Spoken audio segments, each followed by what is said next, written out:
Grace and mercy and peace and love be multiplied upon every listener within earshot of these words.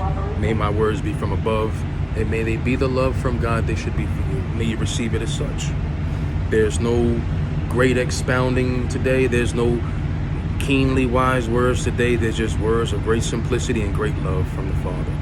And those words are, do not let pride rob you of God's graces and mercies. Do not let pride rob you of God's graces and mercies.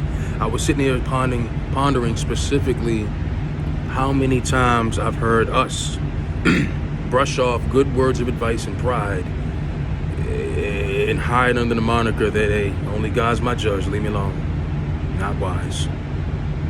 Not wise. Not always wise anyway. You know, some of us need those words of wisdom. Some of us need those words of wisdom, and some of us need to know the humility that it requires to recognize that we need to hear them. You know, the funny part about that moniker, God is my judge, is that it is scarily true. It is terrifyingly true. Your God is your judge, and understand this, your God is a perfect judge. And if he's your judge, he will judge you. He will judge you. Some of us need to be quiet and let humility usher in those words of wisdom so that we can avoid the judgments of God, because in justifying ourselves incorrectly, we only call for the judge to come correct us.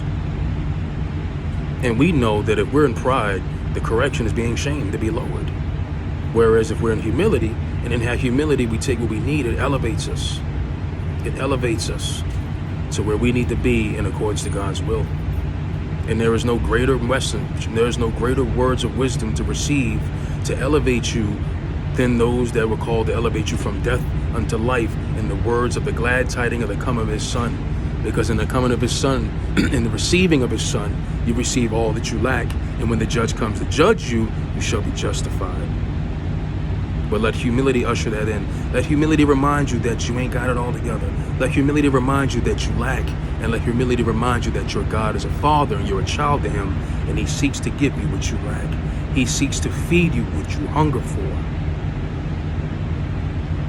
Don't let pride rob you of that. Remember, it's the humble that'll be elevated. It is the proud that'll be lowered.